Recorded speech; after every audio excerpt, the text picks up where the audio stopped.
በዚህ በመጨረሻ ዘመን ኢየሱስ ክርስቶስ ዳግም ሲመጣ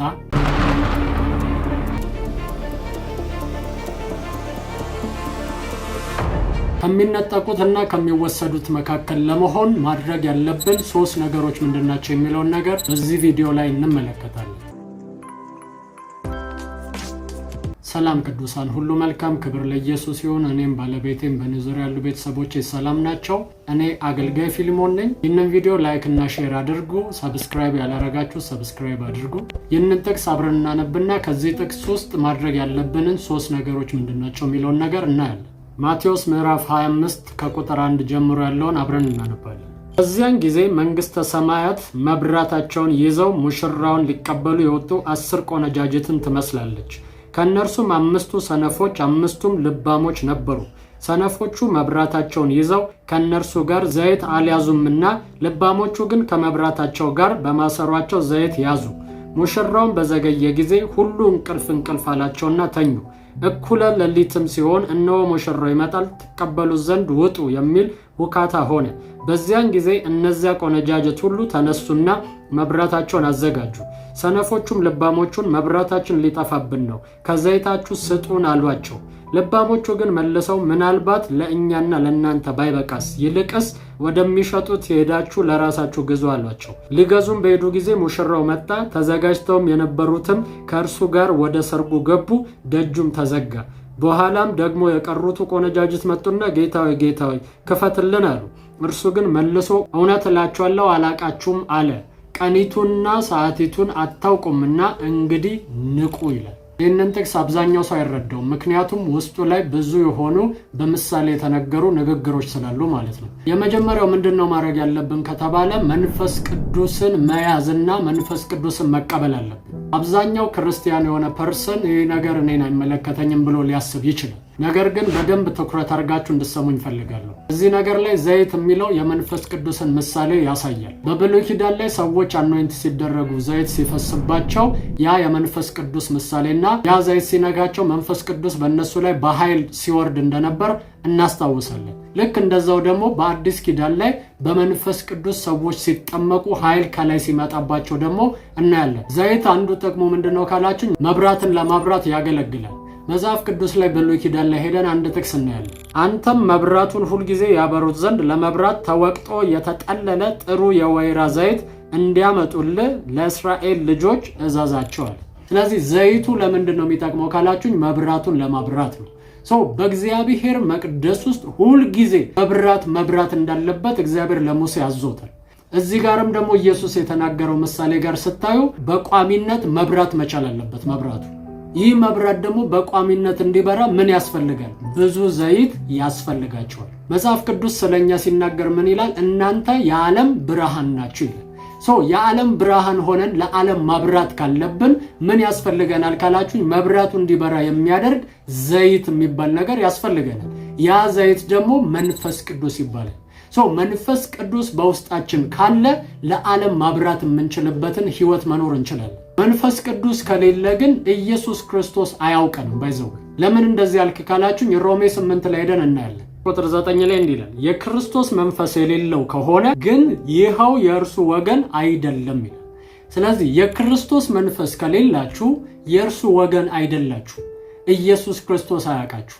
እግዚአብሔር እኛን የሚያውቀን በኢየሱስ ክርስቶስ ነው። ከዛስ ኢየሱስ ደግሞ እኛን የሚቀበለን በመንፈስ ቅዱስ አማካኝነት ነው።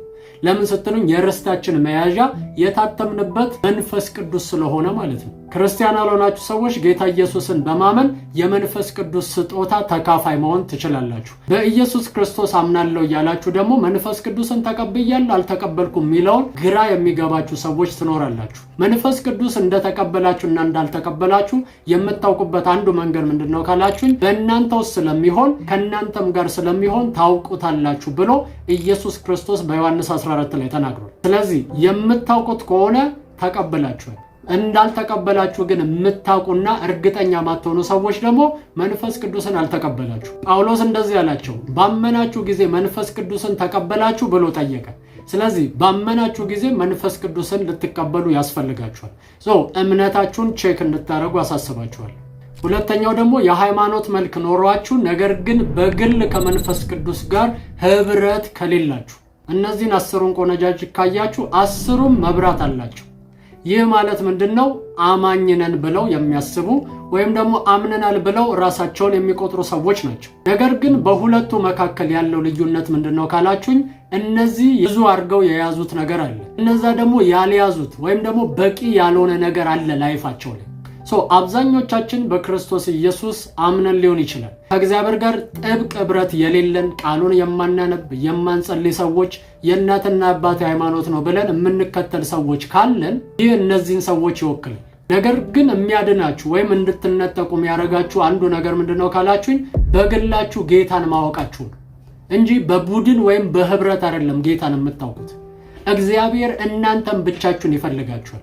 የሆነ ግሩፕ ውስጥ ስለገባችሁ እነጠቃለሁ ብላችሁ እንዳታስቡ። እግዚአብሔርን በግላችሁ በጸሎታችሁ ልታውቁት ያስፈልጋችኋል።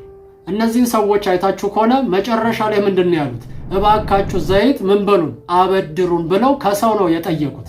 በዚህ ዘመን የሚጸልይ ሰው አይደለም የሚበዛው፣ የሚያጸልይ ሰው ነው የሚበዛው። በአገልጋይ ላይ በሆነ እግዚአብሔር ሰው ላይ የተደገፈ ሰው ነው አብዛኛው ሰው እንጂ በግሉ እግዚአብሔርን አያውቀው። የግል ኢንካውንተር ከእግዚአብሔር ጋር የለው።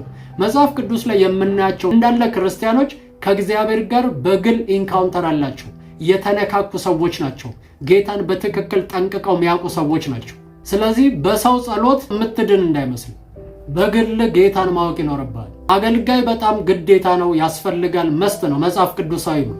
ነገር ግን አገልጋዩ ላይ ብቻ የተንጠለጠለ ህይወት ካለ ግን ከእግዚአብሔር ጋር አትተዋወቅም ማለት ነው። ስለዚህ ከሱ ዘይት እየተበደርክ ልትኖር አያስፈልግም። ራሱ ዘይት ለራሱ ብቻ ነው የሚሆነው። ያንተ ደግሞ የራስን ዘይት መያዝ ይኖርብሃል። ስለዚህ እዚህ ነገር ላይ እጅግ በጣም ሲሪየስ እንድትሆኑ ከዚህ ቀን ጀምሮ የግል የጸሎት ህይወት፣ የግል የቃል ማንበብ ህይወት፣ ከእግዚአብሔር ጋር የመጣበቅ ህይወት እንዲኖራችሁ አሳስባችኋለሁ። ሶስተኛና የመጨረሻው ደግሞ ምንድነው? መዘናጋት ነው። እነዚህን 10ቱን ቆነጃጅት ካያችሁ ብዙ ዘይት የያዙትም ትንሽ ዘይት የያዙትም ሁሉም ተኝተዋል። ለምንድነው የተኙት ካላችሁኝ፣ ሙሽራው በዘገየ ጊዜ ይላል። በቅርቡ አንድ ህልም አየሁና ገረመኝ። ያየሁት ምንድነው? ልንነጠቅ ነው ተብሎ ድምጽ ሰማለሁ። ከዛ በኋላ ሁሉም ሰው ተሰብስቦ እጅ ለእጅ እንያያዘልን ማለት ነው፣ ለመነጠቅ እየተጠባበቀ። ከዛ ብንጠብቅ በጠበቅነው ሰዓት ያ ነገር አልሆነም። ያን ጊዜ ሰው እጅ ለእጅ ይላቀቅና ቸልተኛ ሲሆንና ሲዘናጋየው ማለት ነው። እና በተጠበቀው ወይም ባሰባችሁ ሰዓት ላይ ባይመጣ እንኳን እናንተ ግን ሬዲ ሆናችሁ ነው መጠበቅ ያለባችሁ።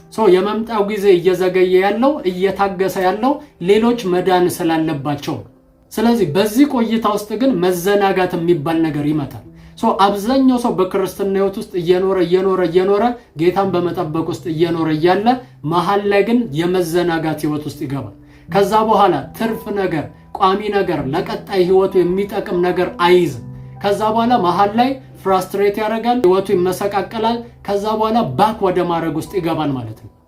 እስራኤላውያንን አይታችሁ ከሆነ ልክ ሲወጡ በሚገርም ታምራትና ድንቅ ነበር። ከዛ መንገዱ ሲረዝምባቸው ግን ሲዘገዩ ለመግባት ወደዛች ምድር ብዙ ሰዎች መሰናከል ጀመሩ። ብዙ ሰዎች እግዚአብሔር ላይ መናገር ጀመሩ። ብዙ ሰዎች ከእግዚአብሔር ጋር መጣላት ጀመሩ ማለት ነው። ስለዚህ እየሄድን ባለንበት በዚህ የህይወት መንገድ ላይ ልንዘናጋ አይገባንም። ከእግዚአብሔር ጋር ቋሚ ሆነን ብዙ ትጥቅ ታጥቀን ነው መቀጠል ያለብን። ስለዚህ መዘጋጀት አለባችሁ። አያችሁ፣ ሙሽራው የመጣው ስንት ሰዓት ላይ ነው ካላችሁ፣ ሌሊት ላይ ነው። ሌሊት ማለት አብዛኛው ሰው የሚተኛበት ሰዓት ነው። ሰዓቲቱን አታውቁምና እንግዲህ ንቁ ነው የሚለው።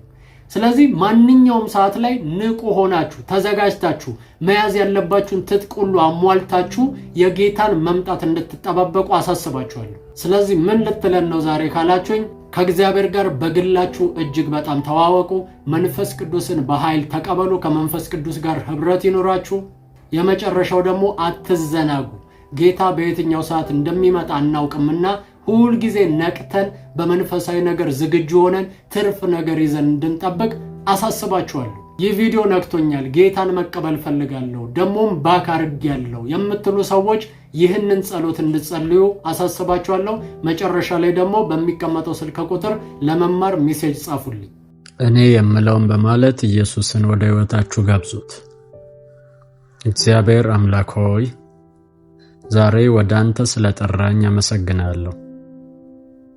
እግዚአብሔር ሆይ እኔ ኃጢአተኛ ነኝ። ኃጢአቴን ይቅር በለኝ፣ መተላለፌን ደምስስልኝ። ክቡር በሆነው በልጅ በኢየሱስ ክርስቶስ ደም ከኃጢአቴ ሁሉ አንጻኝ። እግዚአብሔር ሆይ ዓለምን፣ ሰይጣንን፣ ሥራውን ክጄአለሁ። ጌታ ኢየሱስ ክርስቶስን የሕይወቴ አዳኝና ጌታ አድርጌ ተቀብያለሁ። ኢየሱስ ክርስቶስ ከሙታን እንደተነሳ በልቤ አምናለሁ። ጌታም እንደሆነ በአፌ መሰክራለሁ። እግዚአብሔር ሆይ ስለተቀበልከኝ አመሰግናለሁ። አሁን ልጅ ነኝ። ይህን ዕድል ስለሰጠኝ አመሰግናለሁ። አሜን፣ አሜን፣ አሜን። አሁን ጌታን እንደ ግል አዳኛችሁ አርጋችሁ የተቀበላችሁ ሰዎች ትምህርት ለመማር በዚህ ስልክ ቁጥር ደውሉልኝ 0920 999642። ተባረኩ። ተባርካችኋል፣ ተወዳችኋል ቅዱሳን። ይህንን ቪዲዮ ለብዙዎች ሼር በማድረግ የብዙዎችን ሕይወት እንድንታደግ ወንጌልን እንድናገለግል አሳስባችኋለሁ። እኔ አገልጋይ ፊልሞን ነኝ። ሻሎም።